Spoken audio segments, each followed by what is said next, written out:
자, 실력 성공 단원 체크 풀이해 봅시다. 자, 1번. 자,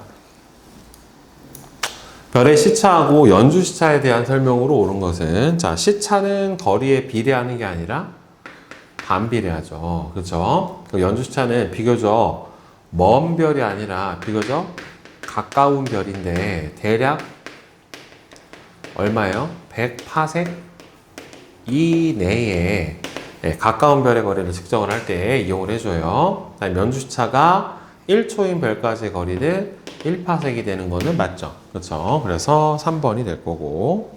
자, 그 다음에 2번하고 3번 봅시다. 그림은 지구에서 6개월 간격으로 별 S를 관측한 시차를 나타냈는데, 자, 지금 보면 자, 맞는 걸 골라달라라고 했는데, 자, 연주 시차를 이용해서 별까지 거리를 구해줄 수 있죠. 연주 시차는 바로 지구가 공전한다라고 하는 되게 강력한 증거 중에 하나예요. 그 다음에 별 S와 지구 사이의 거리가 멀어지게 되면은 연주 시차는 어떻게 됩니까? 작아지겠죠.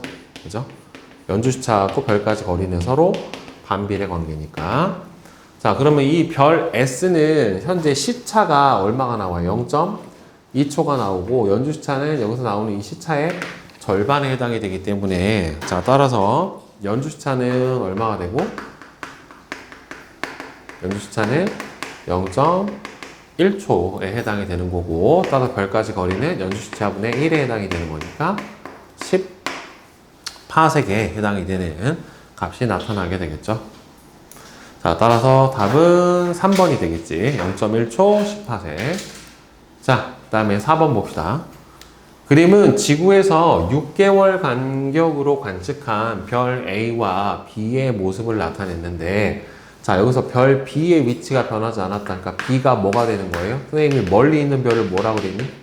배경별이라고 얘기했죠. 따라서 왼쪽으로 최대 얼마까지 떨어져서 0.2초, 오른쪽으로 0.2초까지 떨어졌으니까, 따라서 이 별 A의 총 전체 시차는 얼마가 되는 거고, 0.4초가 되는 거고, 따라서 A의 연주 시차는 얼마가 돼야 돼요? 0.2초가 돼야 되겠지. 그치? 그러면 이 별까지 거리는 0.2분의 1에 해당이 되는 거니까 5파섹이 될 거예요. 따라서 별 A의 연주 시차는 0.2초.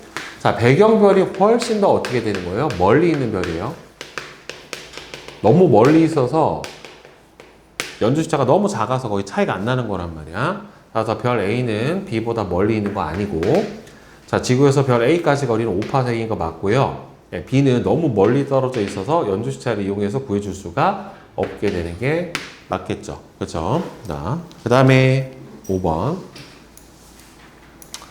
그림은 별의 밝기와 거리 사이의 관계를 나타내는데, 별의 밝기는 거리의 제곱에 반비례한다는 말이에요. 그러면 겉보기 등급이 2등급인 별이 현재보다 거리가 10배가 멀어지면은 밝기는 어떻게 돼요? 거리의 제곱에 반비례하니까 밝기는 100분의 1배가 될 테니까 100배가 어두워지게 될 거고, 밝기가 100배 차이가 나게 되면 몇 등급 차이가 나게 되는 거예요? 5등급 차이가 나게 되는데, 이 5등급이 어떻게 돼야 됩니까? 더 커져야 되죠. 그렇죠? 어두워지는 거니까. 그래서 7등급으로 보이게 될 거예요. 자, 그 다음에 6번. 그림은 별의 등급과 별의 등급별 밝기와 전구수의 개수에 따른 밝기의 차이를 나타냈습니다. 그래서 총 5등급의 밝기 차이가 나게 되면은 몇 배 밝기 차이가 나게 되는 거예요? 100배의 밝기 차이가 나게 된다는 말이에요. 그래서 등급수가 일단은 작을수록 더 밝은 별에 해당이 되는 거고, 별의 실제 밝기는 뭘로 비교해 줍니까? 절대 등급으로 비교를 해주고, 1등급 차이마다 2.5배 밝기 차 나는 거 맞고, 1등급 별보다 2.5배가 밝은 별은 2등급이 아니라 0등급으로 나타나야 되겠죠? 한 등급 차이가 되는 거니까. 그치? 따라서 얘가 틀렸죠. 1등급이 2.5배면 1등급이 작아야 되는 거 0등급이 되겠지. 같은 밝기의 별이라도 멀수록 어둡게 보이는 거는 맞은 거니까 4번이 틀렸죠. 자, 그 다음에 7번하고 8번 보자.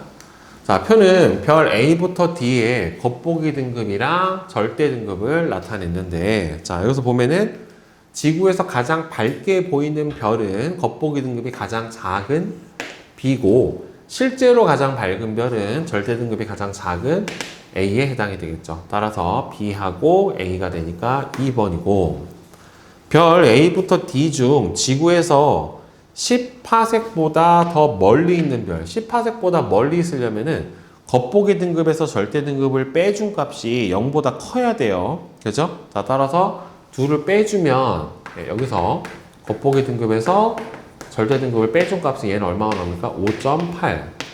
얘는 마이너스 2.5. 얘는 마이너스 2.5. 얘는 0.8. 이렇게 나니까, 따라서 10파섹보다 멀리 있는 거는 양의 값을 가지는 A하고 D에 해당이 될 텐데, 이 둘 중에서 누가 더 멀어요? 둘의 차이가 크면 클수록 더 멀리 있는 별이에요. 그러니까 A가 더 멀어요. 그래서 A하고 D가 되겠고, 둘 중에는 A가 더 멀다. 자, 그 다음에 9번 보자. 자, 그래프는 별 A부터 E의 겉보기 등급이랑 색을 나타냈는데, 자, 이 중에서 표면 온도가 가장 높은 거는 이쪽으로 가야죠. 청색 쪽으로 갈수록 표면 온도가 높아지고, 그 다음에 지구에서 가장 밝게 보이는 별은 겉보기 등급이 작아야 되는 거니까 A에 해당이 되겠죠. 그래서 1번. 자, 그 다음에 10번하고 11번 봅시다. 표는 별 A부터 E의 겉보기 등급, 절대 등급, 색을 나타냈는데, 자, 일단 지구로부터 가장 멀리 있는 별을 보려면 여기서 겉보기 등급과 절대 등급의 차이를 봐야 되겠지. 그쵸? 자, 그래서 이제 겉보기 등급에서 절대 등급을 빼준 값을 비교를 해주고, 이 값이 뭐예요? 0보다 크면은 멀리 있고, 이 값이 크면 클수록 더, 0보다 크면은 10파섹보다 더 멀리 있는 거고, 이 0보다 큰 값이 더 크면 클수록 더 멀리 있는 별이에요. 그럼 두 개를 빼보자. 그럼 얘는 얼마가 나와요? 6.9. 플러스 6.9지. 그 다음에 얘는 마이너스 31.6. 그 다음에 이 녀석은 마이너스 2. 얘는 마이너스 0.4. 얘는 마이너스 0.6이니까 하나밖에 없네. 그치? 0보다 큰 값을 가지고 있는 게. 자, 따라서 A가 가장 멀리 있고, 그럼 가장 가까이 있는 별은 누구겠어요? B죠. 얘가 제일 가까이 있겠지. 음수값으로 제일 작으니까. 그러면 태양보다 표면 온도가 더 높은 별은 태양이 무슨 색 별에 해당이 돼요? 노란색 별에 해당이 되는 거니까 청색, 청백색, 백색, 백색까지는 A하고 C하고 D가 A하고 C하고 E가 태양보다 표면 온도가 높은 별에 해당이 되겠죠. 그래서 2번이 되겠지. 자, 그 다음에 12번. 그림은 우리 은하를 옆에서 본 모습을 나타냈는데, A부터 E까지 거리, 전체 우리 은하의 지름은 얼마 정도 나와요? 여기서부터 여기까지가? 약 3만 파섹이 나오니까 틀렸죠. 3만 파섹이 나오고, 그 다음에 B는 우리 은하의 중심이 아니라 나선팔, 태양계가 있는 위치니까 틀렸고, 우리 은하에서 태양계는 요 B쯤 위치를 합니다. 이거 틀렸고, 산계성단이 아니라 이렇게, 그러니까 우리 은하의 지름에 해당하는 바깥의 외부 공간까지를 이제 헤일로라고 했고, 보통 구상성단이 은하 핵하고 요 바깥에 있는 헤일로에 존재를 하기 때문에 산계성단이 아니라 구상성단이고, 우리 은하는 수많은 별과 성단, 성운으로 구성이 되어 있다. 예, 맞죠? 그래서 5번이 되겠죠. 자, 그 다음에 13번. 그림 가하고 나는 우리 은하를 구성을 하는 두 종류의 성단을 나타냈다라고 되어 있는데, 왼쪽에 있는 거는 산계성단이고 오른쪽에 있는 거는 구상성단이에요. 그래서 별의 수는 가가 나보다 많은 게 아니라 나가 더 많아야 되는 거고, 자, 산계성단은 주로 우리 은하의 나선팔, 구상성단은 중심부에 분포하는 거 맞고, 가는 주로 푸른색의 젊은 별들로 많이 구성이 되어 있고, 나는 붉은색의 늙은 별로 이루어져 있는 거 맞고요. 가는 별 모양이 불규칙하게, 나는 공 모양으로 되어 있으니까 니은하고 디귿이 맞아야 되겠죠. 그래서 3번이고, 자, 그 다음에 14번. 자, 다음은 우리 은하를 구성을 하는 천체에 대한 설명인데, 수만에서 수십만 개의 별이 빽빽하게 모여서 공 모양으로 있는 거는 구상성단. 근처에 고온의 별로부터 에너지를 받아서, 그러니까 에너지를 받는다는 소리는 보통 이제 가열되는 거예요. 네, 가열이 되어서 붉은 빛으로 스스로 빛을 내는 거, 바로 방출성운.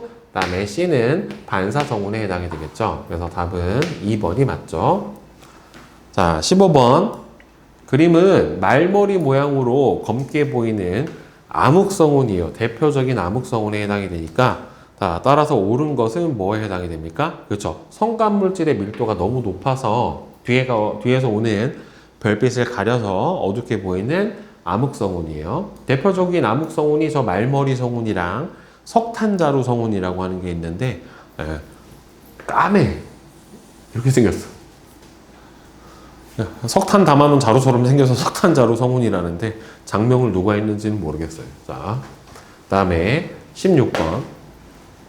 성운에 대한 설명으로 옳은 것은 성간물질이 모여 있어서 구름처럼 보이는 천체가 성운이에요. 성운이 모여서 성단을 이루는 건 아니에요. 성단은 별이 모여 있는 거고, 별과 별 사이를 채우고 있는 게 성간물질이고, 구성 성분이나 나이가 비슷한 별들이 모인 천체는 이건 성단이라고 합니다. 그러니까 맞는 건 1번만 맞죠. 자, 그 다음에 17번. 자, 그림은 풍선을 이용한 우주 팽창 모형 실험을 나타냈는데, 자, 붙임 딱지는 외부에 있는 은하를 나타냅니다. 외부 은하. 멀리 있는 붙임 딱지일수록 멀어지는 속도가 더 빠르고요. 이 실험을 통해 우주는 중심이 없어요. 팽창의 중심이 없이 계속해서 팽창을 하고 있기 때문에 맞는 거는 니은만 맞아요. 우리 은하가 우리 우주의 중심이 되는 건 아니에요. 18번. 우주 탐사에 대한 목적하고 의의로 옳지가 않은 것은 말도 안 되는 게 그죠? 3번이죠. 우주 탐사 연구 과정에서 천문학, 물리학, 공학 등의 학문이 쇠퇴하는 게 아니라 더더욱 발전하죠. 저 기술로 인해서 어떻게 되는 거예요? 우주 탐사를 할 수 있는 거고, 이게 엄청나게 정교하게 계산을 한 거예요. 그러니까 여러분들 이게 스윙바이라고 해가지고 만약에 지구에서 탐사선 하나 빵 쏘잖아요? 그럼 탐사선이 쭉 가다가 목성이 있는 근처까지 간다라고 했었을 때 얘가 어떻게 가냐면은 가다가 목성 근처로 가면은 이 목성이 잡아당기는 중력 때문에 잡아당겨져서 쑥 이런 식으로 해서 빨라져요. 또는 이렇게 가다가 얘가 이렇게 한 바퀴 돌고 빵 이렇게 가게 이렇게 다 정교하게 계산해요. 그러니까 얘가 여기까지 가는데 얼마나 걸릴 거고 그 시간 동안에 얘가 가는 거리 계산하고, 그러면은 너무 목성에 가까이 가면은 빨려 들어가 버리니까 빨려 들어가지 않는 거리에서 중력장만 이용을 해서 가속되는 그것까지 다 계산을 해요. 어마어마하게 정교하게 다 계산을 해가지고 맞춰서 쏘는 거란 말이에요. 그러니까 수학, 물리학이 되게 정교하게 작동을 하는 게 바로 우주에 대한 연구예요, 여러분들. 자, 다음에 19번. 인류의 우주 탐사 성과에 대한 설명으로 옳지가 않은 것은 허블 우주만원경은 대기권 밖에서 별 성단과 성운, 외부 은하 등을 관측을 하였다. 제임스 웹 만원경은 이건 우주만원경이에요. 자, 더욱 멀리 있는 천체들을 관측할 수 있게 되었고, 필레 최초의 수송 탐사 로봇, 그다음에 서퍼비어런스 탐사 로봇은 화성에 자. 암석과 토양을 조사를 한다. 국제우주정거장은 다국적인 협력과 공동연구로 우주 탐사, 과학 연구 다 맞죠. 그죠? 뭐가 틀렸어요? 수성 탐사 로봇이 아니라 필레는 해성이에요. 해성. 해성이 얼음하고 가스로 되어 있는데 그 해성의 머리 부분을 코마라고 하거든요. 그래서 코마 뒤로 이제 뻗어나온 게 꼬리인데 얘가 해성이 뭘로 이루어져 있는지를 알아보려고 했던 게 저 필레입니다. 자, 그다음 20번. 지구에서 10파섹의 거리에 있던 별이 40파섹으로 멀어지면은 거리가 몇 배가 됐어요? 거리가 4배가 됐기 때문에 밝기는 16분의 1배로 어두워지게 될 거예요. 그런데 여러분들 이 16배 차이가 나게 되면 16배 차이가 나게 되면은 몇 등급 차이가 나게 됩니까? 3등급의 차이가 나게 되니까 이 별은 겉보기 등급이 3등급이 어떻게 될 거다? 커지게 될 거다 라고 하는 거예요. 자, 다음 21번. 그림은 어떤 성단의 모습인가? 이거 뭡니까? 산계성단이죠. 그렇죠? 산계성단에 해당이 되는 거고. 자, 산계성단은, 자, 특징. 일단, 수십에서 수만 개의 적은 별로 구성이 되어 있고, 그 다음에 두 번째로는 뭐예요? 보통은 푸른색의 고온의 별로 구성이 되어 있고, 그 다음에 세 번째로는 주로 젊은 별, 어린 별들로 구성이 되어 있는 게 이 산계성단의 특징이에요. 자, 다음에 22번. 그림은 인공위성의 예를 나타냈는데 우리 생활에 이용되는 게 두 가지. 일단은 대표적으로 기상위성 같은 경우에는 얘가 어떻게 해줍니까? 날씨 예보를 가능하게 해주고요. 그 다음에 두 번째로는 통신위성 같은 경우에는 통신위성 같은 경우에는 장거리 통신과 그다음에는 다른 나라에서 하는 월드컵 같은 거 있잖아요. 위성 중계 같은 거를 가능을 해서 다른 나라에서 벌어지고 있는 이벤트들을 그때그때 바로 볼 수 있게 해주는 거죠. 결국에는. 네.